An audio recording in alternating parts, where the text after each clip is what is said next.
दोस्तों इस बहन की बात आप जरूर सुनिएगा, क्या कुछ कहा है। से अखबार वाले तो बिके हुए रहते हैं, वो कुछ भी छाप देते हैं। इसका मैं साक्ष्यों समेत वो दिखा देती हूँ। एक न्यायाधीश को हम भगवान के रूप में पूछते हैं, और न्यायाधीश भगवान ही होता है, क्योंकि वो गलत है सही में सही साक्ष्यों के अनुसार ही फैसला देता है। मैं एक शिक्षक प्रेरक थी पहले जी। तो हमें 2017 में सितंबर में हटा दिया सरकार ने। अच्छा। और उसके बाद मेरे पास कोई रोज़गार नहीं है। तो मैं मेन मुद्दे पे आती हूँ कि यही, क्योंकि पिछला तो मैं कुछ बताती नहीं हूँ अभी। तब हमारे पास कोई रोज़गार तो है नहीं, तो हमारे यहाँ पे दुकानें हैं, 60 साल पुरानी दुकानें हैं, और अब मैं उस दुकान पे रहती हूँ। और अब सरकार का जो अधिकारियों पे, वन अधिकारियों पे जो दबाव है वो शासन का है, और पूरी तरह मैं इसे शासन का ही दबाव मानूंगी, क्योंकि उनका जिलाधिकारी महोदय, एसडीएम महोदय, मतलब उप जिलाधिकारी महोदय या वन अधिकारी, उन लोगों पे सब शासन का दबाव है। और शासन चाहती है कि मतलब जो बेरोज़गार का छोटा सा रोज़गार मिल रखा है, उस रोज़गार को छीना जाए। और सभी मतलब जब बेरोज़गार हो जाएंगे तो इनके पास कोई काम तो रहेगा नहीं, फिर अंधभक्ति करेंगे, कभी एक नेता के पीछे जाएंगे, कभी दूसरे नेता के पीछे जाएंगे। यही मीन मंशा सरकार की है, और हमें किसी पार्टी विशेष से नहीं लेना देना है। मैं चाहती हूँ कि मैंने एक वीडियो भी डाली थी, एक ग्रुप है, 2 ग्रुप है मेरे पास, मैंने उसमें एक वीडियो भी डाली थी कि कद्दू खाल की जितनी दुकानें हैं उन्हें ना तोड़ा जाए, क्योंकि यहाँ सभी लोग स्थानीय लोग हैं और सभी लोग बेरोज़गार हो जाएंगे। और सरकार से मैं बार बार विनम्र निवेदन करती हूँ कि शासन अधिकारियों पे अनावश्यक दबाव ना डाले, क्योंकि जब शासन उन पे अधिकारियों पे दबाव डाल दिए तो अधिकारी क्या करेंगे, उन्हें तो अपना काम करना ही पड़ेगा, क्योंकि उनका भी रोजी रोटी का वो है। सरकार उन्हें हटा देगी तो वो भी कहाँ जाएंगे। पर सरकार से मैं बार बार यही विनती करती हूँ कि अधिकारियों पे अनावश्यक दबाव ना डाला जाए। प्लीज़ बार बार मैं यही कहती हूँ कि अनावश्यक दबाव ना डाला जाए, उनका दबाव हटाया जाए और हम लोगों का अपना बिजनेस करने दिया जाए, क्योंकि हमारा इतना बड़ा बिजनेस तो है नहीं, छोटा सा, सभी लोगों का छोटे छोटे बिजनेस हैं, तो उसी के पीछे हमारी रोजी रोटी चलती है। तो सरकार से मैं बार बार यही कहती हूँ, क्योंकि इस सत्ता के घमंड में ना रहें कि हमारी सत्ता है तो हम कुछ भी करेंगे, अधिकारियों पे अत्याचार करेंगे या जनता पे अत्याचार करेंगे, क्योंकि सत्ता पलटते देर नहीं लगेगी।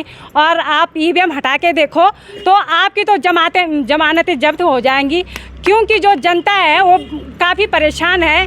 उनके बीच में अगर आके मुख्यमंत्री साहब देखते हैं कि उनका कितना दर्द है, तो उन्हें उस दर्द का एहसास होता।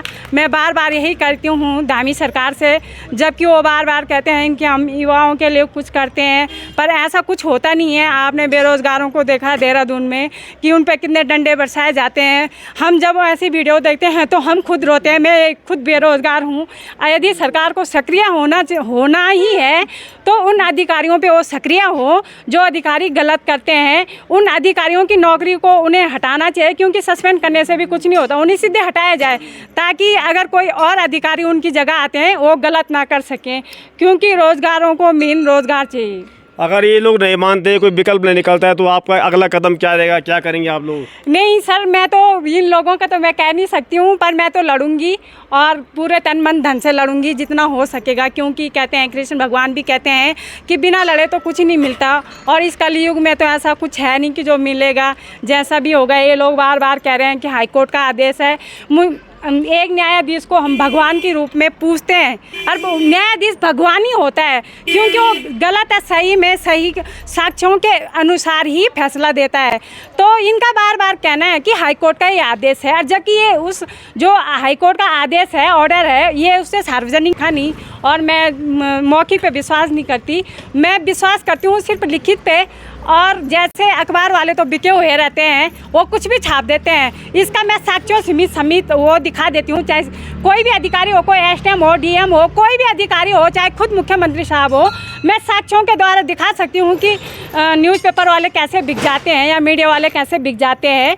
और हमें बार बार यही है कि हमारा रोज़गार ना छीना जाए, और हम तो लड़ेंगे, क्योंकि बिना लड़ने। अच्छा, इस पर क्या कहना है आपका? आप देख रहे होंगे दोस्तों कि चाहे देहरादून हो, चाहे आपका तपोवन हो, चाहे ऋषिकेश हो, जो नदियों किनारे जो अतिक्रमण हो रखा है, बड़े बड़े बहुमंजिला इमारतें बनी हुई हैं, पहले उनको तोड़ने के बजाय आज सरकारें जो है गांव-गांव में जो छोटे मोटे रोजगार कर रहे हैं, उन्हीं पर हथौड़ा चल रहा है। तो इस पर क्या कहना है आपका? जी सर, पहले तो है कि अगर मानववादी अतिक्रमण का जो सीन चल रहा है, मैं तो तोड़ फोड़ अभियान नहीं कहूँगी इसे, मेरे लिए तोड़ फोड़ अभियान है।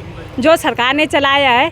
अगर ये अतिक्रमण की बात करते हैं तो देहरादून में आधा से ज़्यादा लोग अतिक्रमणी वाले बैठे हुए होंगे हैं। पहले तो शहरों पे अटैक करो और उसके बाद जैसे ऋषिकेश का है तो ऋषिकेश में भी आधा से ज़्यादा लोग हैं।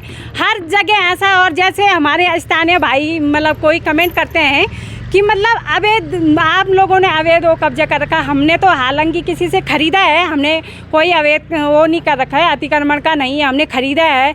पर हाँ, गलती मतलब हमारे जो पूर्वज हैं उनकी है, जिन्होंने उस समय ख़रीदार देखा नहीं कि वो रजिस्ट्री की है या नहीं है। तो सरकार को पहले बड़े शहरों में देखना चाहिए और उसके बाद छोटे शहरों में आना चाहिए।